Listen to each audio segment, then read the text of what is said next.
Mustafa Kemal'in kalbinde çocukların yeri her zaman bambaşkaydı. Onları kelimelere sığmayan, tarif edilemeyen bir sevgiyle kucaklıyordu. Bu eşsiz bağın arkasında belki de kendi yarım kalan hikayesi gizliydi. Babasını henüz çok küçük bir yaştayken kaybetmişti. Bir babanın yokluğunu, bir çocuğun yüreğindeki o sessiz boşluğu kendi hayatından çok iyi biliyordu. Yıllar sonra yepyeni bir ülkeyi inşa ederken o tarifsiz sevgisini vatanın bütün çocuklarına ve öksüzlerine adadı.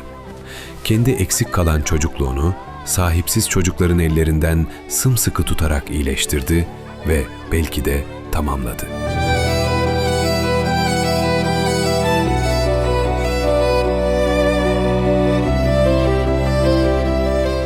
Yıl 1923. Büyük savaşlar sona ermiş, zafer kazanılmıştı. Ama Anadolu'nun dört bir yanında geriye ağır bir manzara kaldı. Yetim ve öksüz çocuklar. Yoksullukla, kimsesizlikle ve belirsizlikle büyüyen bir nesil vardı. Cumhuriyet işte böyle bir toprağın içinden yükseliyordu. Mustafa Kemal, zaferi yalnız sınırların korunması olarak görmedi. Ülkenin gerçek gücünün çocukların geleceğinde saklı olduğunu çok iyi biliyordu. Bu yüzden çocuklara sadece sevgiyle yaklaşmadı. Tam olarak onların hayatına dokundu. Onlara yol açtı. Onları korudu, okuttu, yetiştirdi ve Cumhuriyete kazandırdı. Atatürk resmi kayıtlara göre Afet, Sabiha, Ülkü, Nebile, Rukiye, Zehra ve Mustafa adlı çobanı manevi evlat edindi. Abdurrahim ve İhsan adlı çocukları da himayesine aldı. Yani o, çocuk sevgisini sözde bırakmadı. Bunu doğrudan hayatların içine taşıdı. Bu çocukların her birine aynı gözle bakmadı. Her birinde ayrı ayrı cevher gördü. Kimisinde cesaret gördü, kimisinde zeka ve kimisinde karakter gördü. Ve gördüğü o cevherin üstüne eğildi. Sabiha Gökçen bunun en güçlü örneklerinden biri oldu. Atatürk onun eğitim almasını sağladı ve Sabiha Gökçen daha sonra Türkiye'nin ve dünyanın en çok anılan kadın pilotlarından birine dönüştü. Bu, bir çocuğun hayatına dokunmanın nelere dönüşebileceğini gösteren en çarpıcı örneklerden biriydi. Afet İnan da başka bir örnekti. Atatürk onu yalnız korumadı. Düşünce hayatına, eğitime ve bilim dünyasına uzanan bir yolda destekledi. Afet İnan, Cumhuriyet'in en önemli tarihçilerinden ve fikir insanlarından biri olarak ülkeye kazandırıldı.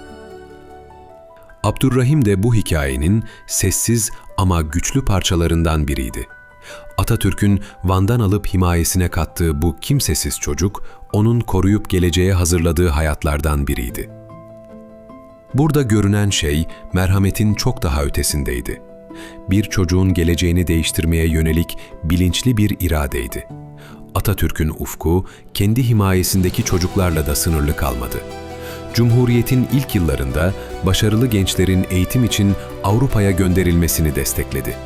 Çünkü yeni Türkiye'nin yalnız savaş kazanmış insanlara, aynı zamanda bilimle, eğitimle, sanatla güçlenmiş kadrolara ihtiyacı vardı. Bu çizginin hafızaya kazınan en güçlü örneklerinden biri Mahmut Sadi Irmak anlatısıdır. Sadi Irmak'ın aktarılan hatırasına göre Berlin'e gitmek üzere Sirkeci Garı'nda beklerken eline bir telgraf tutuşturulur. Telgrafta Atatürk'ün şu cümlesi yazmaktadır: "Sizi birer kıvılcım olarak gönderiyorum. Alevler olarak geri dönmelisiniz." Bu anının ayrıntıları hatırat çizgisinde anlatılır. Ama verdiği fikir nettir. Atatürk gençleri yalnız okumaya göndermiyor. Onlardan ülkeye dönüp Türkiye'yi büyütmelerini istiyordu. O gençler döndüler. Kimi bilimde yükseldi, kimi eğitimde, kimi tıpta, kimi devlet yönetiminde, kimi sanatta yer aldı. Cumhuriyet'in kurucu kadroları yalnız cepheden çıkmadı. Sınıflardan, laboratuvarlardan, kütüphanelerden, atölyelerden de çıktı. Mustafa Kemal Atatürk, ülkeyi sadece cephede kurtarmakla kalmadı. O ülkenin yarınını da kurdu. Yetim çocukların elinden tuttu. Kimsesizlere yuva açtı. Parlayan zihinlere yol verdi. Kimi çocuğu korudu, kimi genci Avrupa'ya gönderdi, kimi hayatı sessizce değiştirdi. Çünkü o çok iyi biliyordu.